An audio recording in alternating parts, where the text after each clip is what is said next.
नमस्कार। आज सुने की कहानी नौकरी वाली बहू। अवनी की शादी को 15 दिन हो चुके थे। धीरे धीरे शादी की भीड़ भाड़ भी खत्म हो चुकी थी और ऑफिस की छुट्टियां भी। अब वो दोबारा ऑफिस जाने लगी। एक दिन सुबह ऑफिस जाने से पहले उसके सास कुमुद देवी ने कहा, नई बहू रुको, और एक कागज हाथ में पकड़ा दिया। ये क्या है माँ जी? अवनी ने आश्चर्य से पूछा। बहू, ये तुम्हारे और तुम्हारी जेठानी के काम की लिस्ट है। मैं नहीं चाहती कि तुम्हारे और बड़ी बहू के बीच में किसी भी बात की अनबन हो, इसलिए मैंने तुम्हारे और उसके काम को आधा आधा बांट दिया है। अवनी ने उस लिस्ट को पढ़ा, उसे वहीं फाड़कर मेज पर रखा और चली गई। शाम को ड्यूटी खत्म होने के बाद जब अवनी घर वापस आई तो उसकी सास ने उसे बड़े गुस्से से देखा और बोली, बहू, सुबह मैंने तुम्हें काम की एक लिस्ट पकड़ाई थी, पर तुमने ये क्या कर दिया? ये तुमने अच्छा नहीं किया। लिस्ट क्यों फाड़ दी? तब अवनी ने कहा, माँ जी, ये आपने कैसे काम का बंटवारा किया है? मुझे सुबह 7 बजे ड्यूटी के लिए निकलना होता है। उससे पहले मैं सबके लिए चाय, नाश्ता, टिफिन और झाड़ू पोछा कैसे कर पाऊंगी? शाम को भी सारे काम मुझे ही करने हैं। रोटी भी मुझे बनानी है और बर्तन भी मुझे ही धोने हैं। तैयार होना ही मुश्किल होता है, ऊपर से घर के इतने सारे काम। मैं सब कुछ अकेले कैसे संभालूंगी? कैसे कर पाऊंगी का क्या मतलब है? ये सारे काम तुम्हें ही करने हैं, क्योंकि तुम भी इस घर की बहू हो। मानती हूँ कि तुम नौकरी करती हो, लेकिन ये सारे काम भी तुम्हें ही करने पड़ेंगे। लेकिन माँ जी, आपने सुषमा दीदी को क्या काम दिया है? केवल सुबह 4 लोगों का खाना और वॉशिंग मशीन में कपड़े धुलना। और तो और, शाम के भी सारे काम आपने मुझ पर ही डाल दिए हैं। रोटियां भी मुझे बनानी है, बर्तन भी साफ करने हैं और किचन भी साफ करना है। इतने में तो मुझे रात के 11 बज जाएंगे। हाँ, तो सुबह 4 बजे उठ जाया करो, तो सारे काम हो जाएंगे। बड़ी बहू तुमसे बड़ी है और 10 सालों से इस घर की सेवा कर रही है। हम तो अपने समय में पता नहीं कब से 4 बजे उठते थे। जेठानी सुषमा सारी बातें सुन रही थी।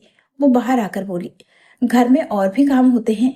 तुम्हारे जाने के बाद वो सारे काम मैं ही तो करती हूँ।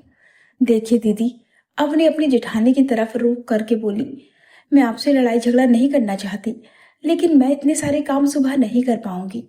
मैं सिर्फ अपना, अपने पति का और जीत जी का टिफिन तैयार कर सकती हूँ। मुझे सुबह 7 बजे तक निकलना होता है। इस समय तक इतने सारे काम मुझसे नहीं हो पाएंगे। माँ जी, आपको समझना चाहिए था। आपने किस तरह से काम का बंटवारा किया है। पति ऋषभ कमरे में बैठा बैठा अवनी, अपनी भाभी और अपनी माँ की सारी बातें सुन रहा था। वो कमरे से निकला और बोला, चुप हो जाओ अवनी, तुम्हें समझना चाहिए कि तुम मेरी माँ से किस तरह से बात कर रही हो। तुम तो खुद एक टीचर हो, एक बहू हो। ससुराल में क्या मर्यादाएं होती हैं, क्या तुम्हें पता नहीं है? अवनी ने अपने पति की तरफ देखते हुए कहा, मैं टीचर हूँ, इसीलिए बोल रही हूँ। अगर अपने से बड़े गलत हो तो अपने हक के लिए बोलना पड़ता है। अगर मैं खुद अपने हक के लिए नहीं बोलूंगी तो अपने बच्चों को क्या सिखाऊंगी?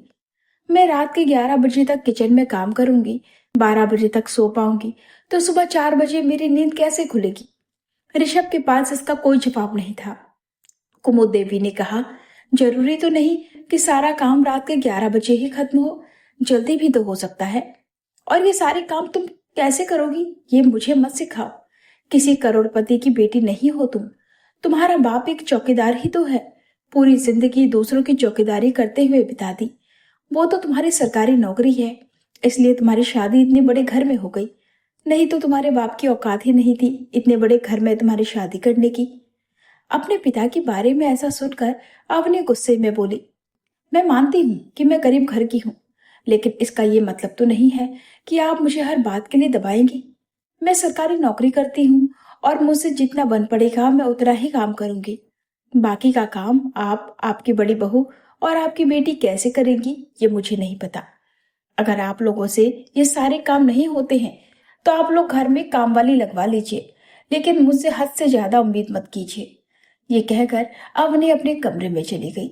ऋषभ भी उसके पीछे पीछे कमरे में चला गया और उसकी सास जेठानी खड़ी खड़ी एक दूसरे का मुंह देखने लगी। कमरे में जाकर ऋषभ ने कहा, ये क्या अवनी, तुमने आते ही बखेड़ा खड़ा कर दिया, सारे घर का माहौल खराब कर दिया। अवनी ने ऋषभ से कहा, ऋषभ, आप अपने दिल पर हाथ रखकर बताइए, क्या मैं गलत हूँ? ऋषभ ने कहा, हाँ अवनी, तुम बिल्कुल गलत हो। मैं किसी भी हाल में अपने परिवार को दुखी नहीं देख सकता और उन्हें छोड़ भी नहीं सकता। मैं मानता हूँ कि मैंने अपने परिवार के खिलाफ जाकर तुमसे शादी की है, लेकिन फिर भी मैं अपने परिवार को नहीं छोड़ सकता। अवनी ने कहा, कोई बात नहीं, हम एक काम करते हैं, हम दोनों ही सुबह 4 बजे उठ जाएंगे और मिलजुल कर सारा काम कर लेंगे। इससे काम भी खत्म हो जाएगा और हम अपने समय पर ड्यूटी भी चले जाएंगे। ऋषभ ने कहा कि तुम कैसी बातें कर रही हो? मैं औरतों की तरह घर के सारे काम करूंगा तो क्या ये तुम्हें अच्छा लगेगा? अवनी ने कहा, क्यों? जब मैं पुरुषों की तरह बाहर निकल कर काम कर सकती हूँ, नौकरी कर सकती हूँ, कमा सकती हूँ, तो तुम मेरे साथ घर के काम में हाथ क्यों नहीं बटा सकते? ऋषभ ने कहा, अगर ऐसी बात है तो तुम एक काम करो, तुम नौकरी छोड़ दो। अवनी बोली, ये आप क्या कह रहे हैं? आपको पता है ना मैंने इस नौकरी के लिए कितनी मेहनत की है। और शादी से पहले तो आप बड़ी बड़ी बातें किया करते थे कि हम दोनों मेहनत करके अपने जीवन को अच्छा बनाएंगे, और आज आप ये दोहरी बातें क्यों कर रहे हैं? ऋषभ ने कहा, अवनी, अगर तुम्हारी नौकरी की वजह से मेरे परिवार में कलेश हो रहा है तो तुम्हें ये नौकरी करने की कोई जरूरत नहीं है। नहीं ऋषभ, कलेश मैं नहीं, आप लोग पैदा कर रहे हैं। इससे अच्छा तो है कि एक काम वाली रख लो, सारा कलेश खत्म हो जाएगा।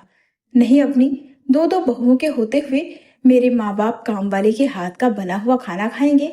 अवनी ने कहा, साफ बात तो ये है कि तुम लोगों को बीवियों की बजाय नौकरानी चाहिए, लेकिन मैंने नौकर बनने के लिए इतनी पढ़ाई और मेहनत नहीं की है। ये कहकर अगले दिन अवनी ने अपना सामान उठाया और अपने मायके चली गई।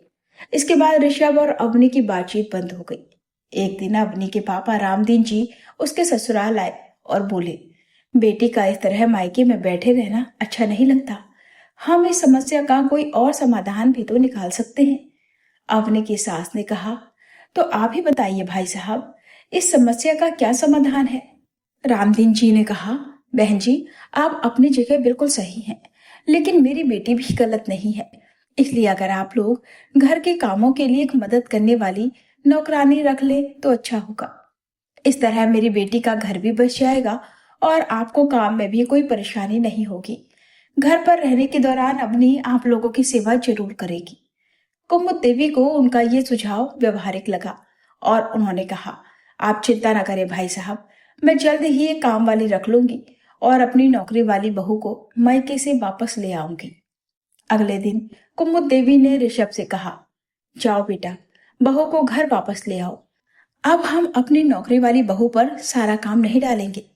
उधर अवनी के पापा ने उसे समझाया, बेटा, इस तरह छोटी छोटी बातों पर घर नहीं छोड़ा करते। हर समस्या का समाधान बातचीत से निकालना चाहिए। अवनी को भी एहसास हुआ कि गुस्से में घर छोड़ना सही कदम नहीं था।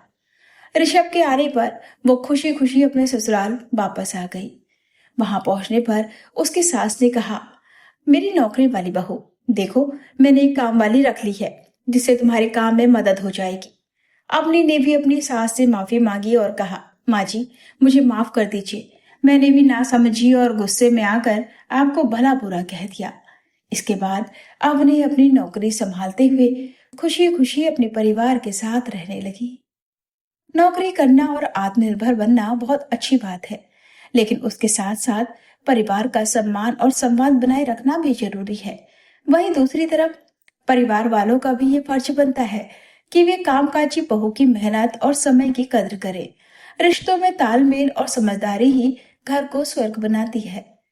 दोस्तों, क्या आपको लगता है कि घर के कामों में पति को भी अपनी कामकाजी पत्नी का हाथ बटाना चाहिए? क्या अवनी का अपनी सास के गलत बंटवारे के खिलाफ बोलना सही था? अपनी राय हमें कमेंट बॉक्स में जरूर बताएं।